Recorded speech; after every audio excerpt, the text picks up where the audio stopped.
ළමයි අහලා තියෙන මොරටුවේ ඩිපාර්ට්මන්ට් කරන හැටි කොහොමද කියලා. ඒකේ වෙන්නේ මෙහෙම ළමයි ඩිපාර්ට්මන්ට් 10ක් තියෙනවා. ඒ 10න් 7ක් කැඩෙන්නේ මොරටුවට ගියාට පස්සේ මුලින් තියෙන සෙමෙස්ටර් එකක්. පළවෙනි සෙමෙස්ටර් එකේ එක්සෑම් එකක් තියෙනවා. ඒක එක්සෑම් එකේ ඔයාලගේ ලකුණු මට්ටම අනුව ඒ ඩිපාර්ට්මන්ට් 7ට වාට ඉල්ලන්න පුළුවන්. හරිද? ඒ 7 තමයි ඉලෙක්ට්‍රොනික, කම්පියුටර් සයන්ස්, ඒ කියන්නේ නිකන් කම්පියුටර් සයන්ස් නෙමෙයි CS E කියන එක. හොඳේ.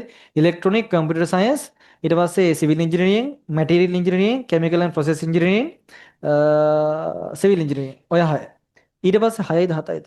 මැටීරියල් එකක් තියෙනවා. මැටීරියල් එකක් තියෙනවා. ඊට පස්සේ Z එකෙන් එකපාර ගන්නවා TLME එකයි, TM එකයි, EM එකයි, තව TM එකේ තව ඩිපාර්ට්මන්ට් තියෙනවා. එතකොට ඒ තුන ගන්න Z එකේ. ඒක සාමාන්‍ය පොඩි ක්වොන්ටිටි එකක් ගන්න 50ක් 60ක් වගේ ගන්නෙ. අර ඩිපාර්ට්මන්ට් එක සාමාන්‍යයෙන් 120ක් වගේ ප්‍රමාණයකට ගන්නවා. එතකොට ඕකේ ලොකුම තරඟ තියෙන්නේ ඉලෙක්ට්‍රොනික එකයි CS එකයි අතර. සාමාන්‍ය හැමෝම ඉල්ලන්නේ යන්නේ ඉලෙක්ට්‍රොනික එකයි CS එක. ඒකට සාමාන්‍ය උඩින්ම ඉල්ලන්න ඕන. නැත්නම් ඔයා කැමති නම් ඊට කැමති තැනෝ යන්න පුළුවන්. ඩිපාර්ට්මන්ට් 10ක් තියෙන්නේ මොරටු විතරයි ඈ. වෙන කොහෙවත් එච්චර ඩිපාර්ට්මන්ට් කැටගරිස් නැහැ. කොහෙ ගියත් ඔයාට මුල් සෙමෙස්ටර් එකේ ලියලා කැමති එකට තෝරගන්න පුළුවන්. හරි ඔයාලා ආස එකට යන්න. ඒතකොට මේක නෙමෙයි එක්සෑම් එක. මේවා එක්සෑම් තමයි. යන්නකෝ. හරි.